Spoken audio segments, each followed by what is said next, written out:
Selamat pagi teman-teman, semoga teman-teman semua selalu sehat dan masih tetap semangat menjalani kuliah meskipun online. Nah, bagaimana kemarin kabar UTS-nya? Bisa mengerjakan semua? Semoga hasil UTS-nya bagus semua ya. Nah, pada pertemuan kita yang lalu kita telah membahas siapa itu guru, siapa itu murid, dan sasaran pendidikan. Lalu kemudian kita juga sudah membahas tentang budaya sekolah, peraturan sekolah. Nah, sekarang kita akan lebih fokus membahas tentang guru, yaitu berkaitan tentang kompetensi guru. Teman-teman tahu apa itu kompetensi guru? Kompetensi guru itu adalah perpaduan antara kemampuan personal, keilmuan, teknologi, sosial, dan spiritualitas yang membentuk kompetensi standar guru. Nah, kompetensi guru itu mencakup materi, penguasaan pemahaman materi, terus pemahaman peserta didik, penguasaan pembelajaran, pelaksanaan pembelajaran, pengembangan pribadi, dan juga profesionalisme seorang guru.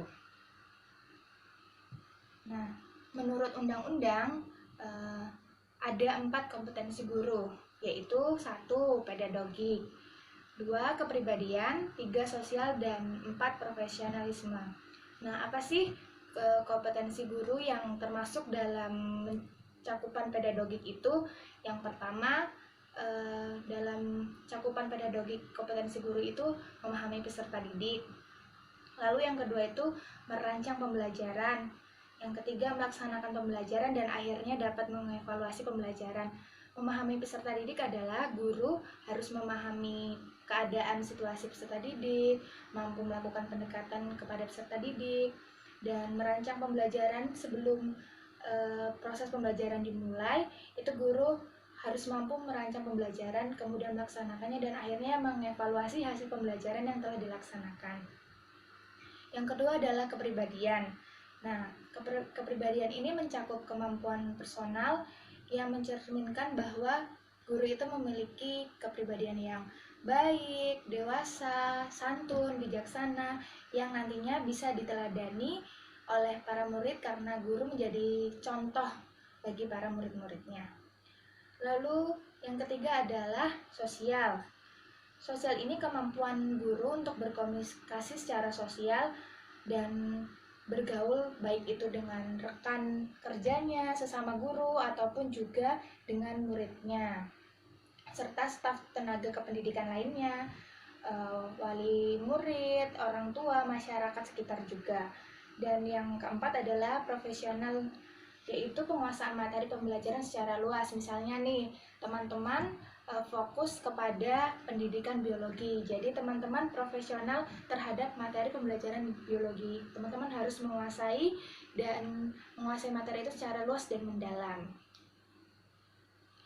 Lalu, teman-teman tahu kita sekarang memasuki, kita itu adalah generasi Z ya, yaitu generasi yang akrab dengan media digital atau sering juga disebut dengan generasi era digital.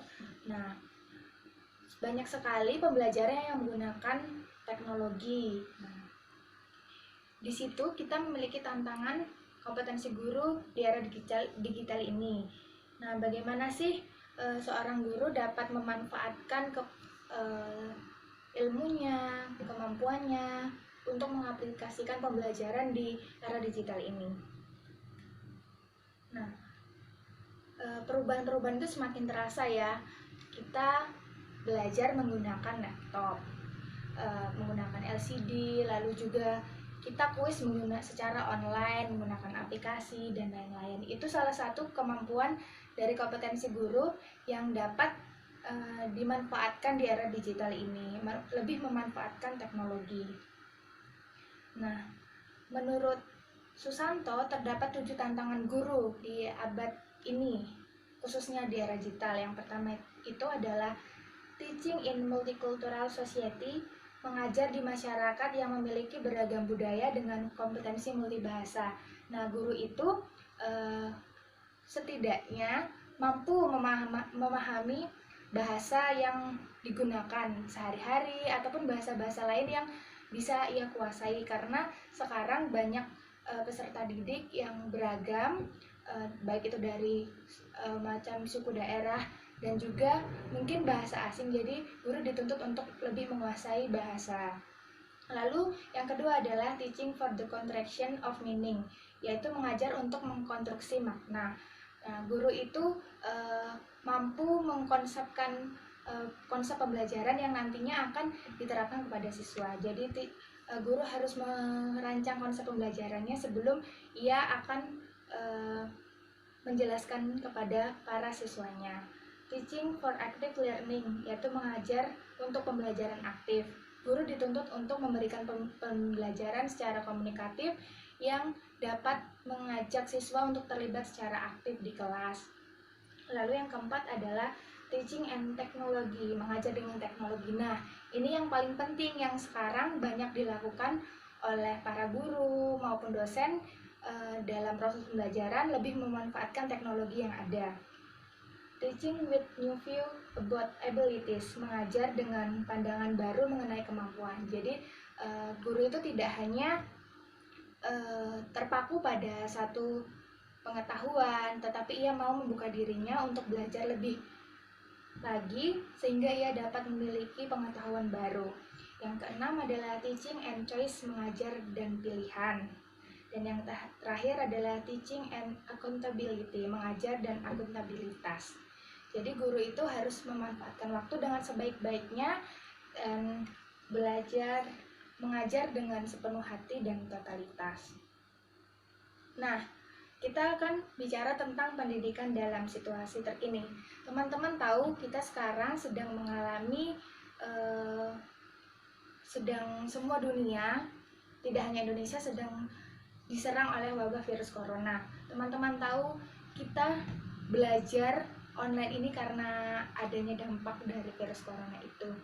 Meskipun belajar di rumah, tetapi bagi guru yang mengetahui kemampuannya, dia sudah memiliki kompetensi guru yang baik, lalu ia tahu bagaimana guru dapat mengajar dengan kreatif, tentu hal itu tidak akan menjadi masalah. Guru bisa memanfaatkan teknologinya, lalu cara-cara belajar yang lain, yaitu melalui kelas online atau daring. Nah, dampak virus corona ini semakin luas dan melumpuhkan hampir seluruh aktivitas tatap muka manusia, termasuk sekolah ditutup, universitas ditutup, dan semua diubah menjadi kelas online. Nah, akibatnya banyak adaptasi yang harus dilakukan dalam metode belajar dan pembelajaran. Nah, teman-teman sudah merasakan kelas online nih beberapa minggu yang lalu ya, hampir 2 minggu mungkin teman-teman telah melaksanakan kelas online. Saya mengajak teman-teman untuk merefleksikan dan dengan menjawab pertanyaan-pertanyaan.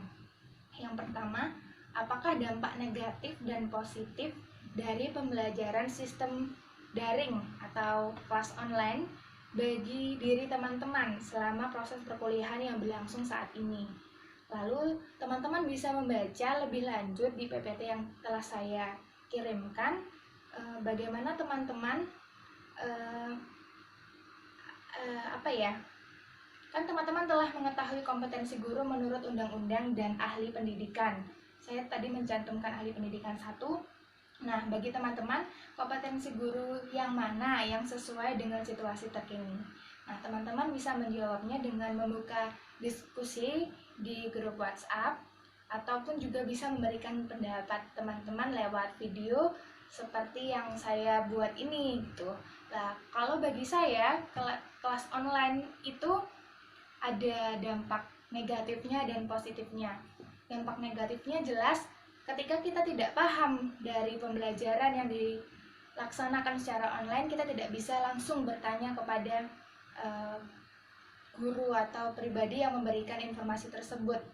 Nah, jadi kita dituntut untuk mandiri dan mencari jawabannya sendiri. Nah, itu dampak positifnya adalah kita lebih mandiri dan juga lebih belajar memanfaatkan teknologi dengan baik. Nah, dampak negatifnya mungkin kita akan kurang bisa bersosialisasi atau kurang bisa menyelesaikan dari pembelajaran yang sifatnya konvensional atau yang pada umumnya kita lakukan, akhirnya beralih pada